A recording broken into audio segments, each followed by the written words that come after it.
Mildred is a writer and a human rights activist. She calls herself an accidental entrepreneur. She quit her career in advertising to start Fit Click Africa, a social enterprise which is aimed at exclusive gym sessions for women and also creating personal safety curriculum and promoting health and wellness through distribution of herbs and herbal products. She was also one of 500 to take part in the Nelson Washington Fellowship for the Young African Leadership in 2014. Ladies and gentlemen, Mildred Apenyo. Hi, my name is Mildred. As you've heard, I have done a couple of things that are applause-worthy. I've also done a whole bunch of things that are not applause-worthy. And I'll be talking about both of these things today. So I've been called unconventional, I've been called confused, I've been called rebellious, wild, and even disobedient. I've also been called lucky, lively, free, courageous, and visionary. I feel like I'm all of these things and more. And if I'm to reveal a secret right now, I don't think I'd be very happy if the society that we live in today found me wholesome. There are too many rules that need breaking. There are too many mentalities that shouldn't exist. So my talk is titled Swimming Against the Current. And as a former copywriter, as a person who at one point thought advertising would be my life work, let me admit to you that I am not proud of that title.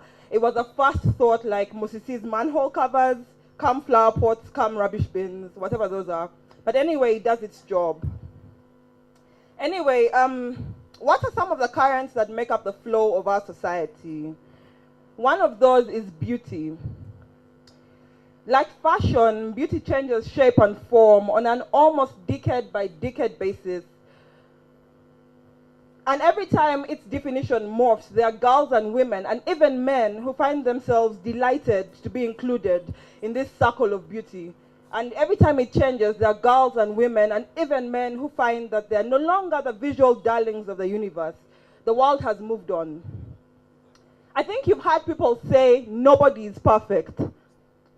I've never personally understood that saying, because what could be more perfect than me? There only exists one manifestation of Apenyo, one person with my life force, with my lisp, with my flow, with my moves on the dance floor. Nothing has ever existed and nothing will ever exist that will be worthy of being held in comparison with me. And this is the same for every human being that has ever existed. And personally, my body is my canvas. It's also my temple. It's my playground. It's my source of pleasure and anguish. Beauty standards can never and have never measured up. And coming into an understanding of this truth has given me the liberty to play with my hair, with my hobbies, with my sexuality, with my art, with my career, and with my work. Another current that makes up the flow of this society that we live in is space, and specifically, who is free to access different spaces. I own Fit Click Africa, which is Uganda's first women's gym. I created this space because as a woman, I experienced a lack of acceptance or sometimes a grudging acceptance in the mixed gyms that I visited. Now, I just want it to be known that touching me or telling me I'm beautiful when I'm supposed to be weightlifting is not being accepting. That's molestation. And at Fit Click, some of our offerings are not generally considered feminine, which is a joke, and I'll tell you why in a minute. Muay Thai, kickboxing, and self-defense, weightlifting always raise the eyebrows of people, especially male people. A few days ago, I met Mr. Bitature, and I was like, yeah, let me tell him about Fit Click Africa. Maybe I'll have an investor. And then when I got to the self-defense part, he was like, I wouldn't want my wife, I wouldn't send my wife to your gym. And I was like, even if that's a joke, you know, I was like, damn, I'm seeing me missing opportunities. That's not a joke you want an investor to make. But anyway, we also offer dance, aerobics, yoga, but those first two are my most popular classes. And why? They pay the rent. Women love these classes. So the idea that these activities are not feminine or are not for women are jokes because they're so popular that they literally pay the rent. So when I was gathering insights, and advice as I was beginning this venture. Most people told me that without men, I couldn't have a gym. And apparently women would only want to come over if there were like 100 pretty sparkly distractions to attract them.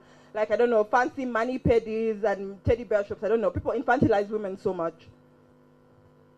So the strongest woman in my gym can clean 125 kilograms off of the floor, and I swear not a single teddy bear was used to lure her into my space. The women I have met love to do things with their bodies. They're as exhilarated when they kick so hard through the kickboxing pad, that it seems like it will tear, as they are when they notice that they can fit into those jeans from 5 years ago. Strength excites them as much as beauty. Fierceness gives them as much joy as cuteness. Women love to have a space dedicated to them, the women I've met. And they love the results that they see in their bodies, their minds, and their lives. The third current in our society that I'm going to talk about today is power.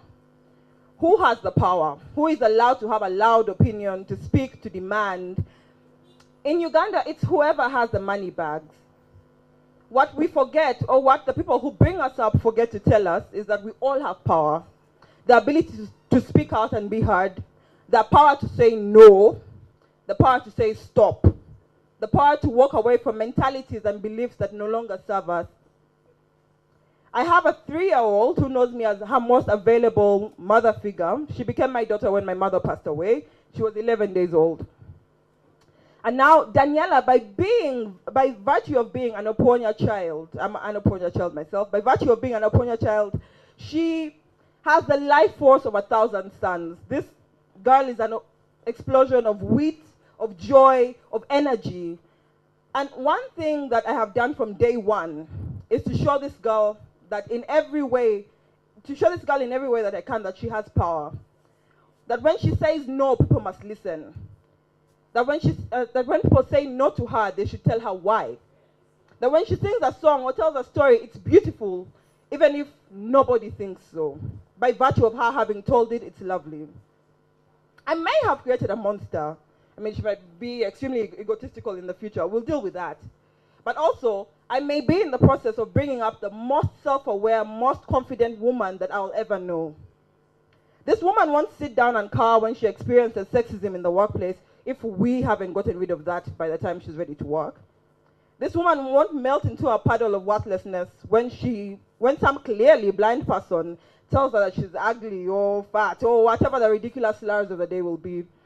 This woman won't be afraid to live, to dance, to cry, to reach for whatever it is that makes her heart sing, because she won't know fear, she won't know shame.